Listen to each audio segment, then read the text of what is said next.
Kalojmë në një çështje tjetër që po diskutohet shumë këtë ditë. Britania e Madhe rrezikon rrëzimin e qeverisë. Duket se laboristët kanë shpërthyer pozicioni si kryeministri Keir Starmer rrezikohet edhe pse ky fundit e mohon, ka nisur dorëheqjet, po flitet për kandidat mundshëm që mund t'i zënë vendin, një ndërto ministri i shëndetësisë, një zëvendës kryeministri që ka qenë mandatin e kaluar në mos gaboj. Jemi përpara këtij momentumi ku Starmer do të rrëzohet dhe do të kemi sërish ndryshim qeverie në Britani? Shiko, Britania e Madhe ka qenë suportuesi kryesor i luftës së Ukrainës ndaj Rusisë, që nga 2014. Dhe para 4 vitesh kur filloi lufta, ka qenë ish kryeministri Johnson që ndaloi marrëveshjen në Stamboll mes Ukrainës dhe Rusisë. Është e ditur kjo gjë. Britania e Madhe ka qenë dhe mbetet vendi më agresiv anti-Rusi në luftën Ukrainë-Rusi, dhe kjo solli shkatrimin politik të djathës në atë kohë, dhe për të njëjtën linjë, sepse është si pasojë e efekteve ekonomike, tash u shtrua dhe gjiri persik, për të njëjtën linjë po sjell dhe shkatrimin e laboristëve, shkatrimi ekonomik nga brenda. Pra, kur flasim inflacioni, çmimi i naftës, çmimi i gazit, gjithë të tjerë, sepse mos suksesi, pra humbja disfata, tje pastaj pasoja të tjera. Dhe ajo që ndodhi me zgjedhjet vendore u tregua që shtetasit britanik, votuesi britanik, është tërësisht larg në raport me atë që thot Starmeri dhe që bën qeveria.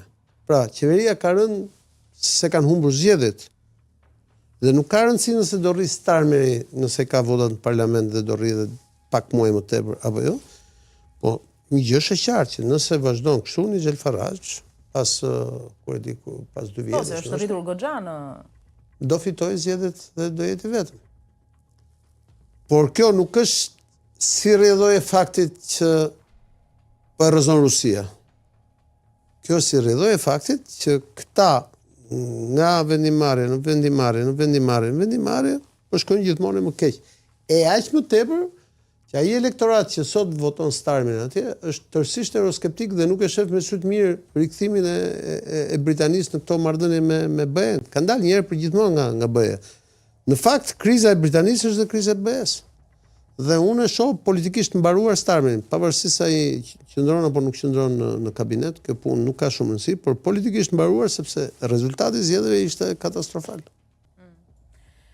Kalojmë në një çështje tjetër. Shumë po shkruhet në mediat ndërkombëtare këtë ditë për frikën e Vladimir Putinit për një atentat të mundshëm. Masat e sigurisë në këto 4 ka hyrë thellë në paranoja. Në këto 4 vite e Diona unë kam dëgjuar që pafund e di se unë kam dëgjuar që Vladimir Putini po vdes, Vladimir Tunit bën grushtetje, Vladimir Putini është çmendur, frikë për atentat, bën sens kjo që ky është sozia, që ashtu unë e pash dje kishte marrë mësuesen e vet shkollës, domethënë 80 vjeçari. Vladimir Putini e ka fituar këtë luftë. E ka fitu ekonomikisht, nuk iku rubla, iku euro për lesh. Dakor? Nuk i funksionun sanksionet shkatërruan BE-n. Të gjitha qeverit që ishin kundër Vladimir Putinit kur filloi lufta në BE, ranë të gjitha, si rrjedhoi krizës ekonomike. Edhe Orbani që ishte me Vladimir Putin, si rrjedhoi krizës ekonomike në BE, për shkak të luftës në Ukrainë dhe tash edhe për shkak të luftës në gjirin persik, u shkatruan gjitha këto qeveri. Pra,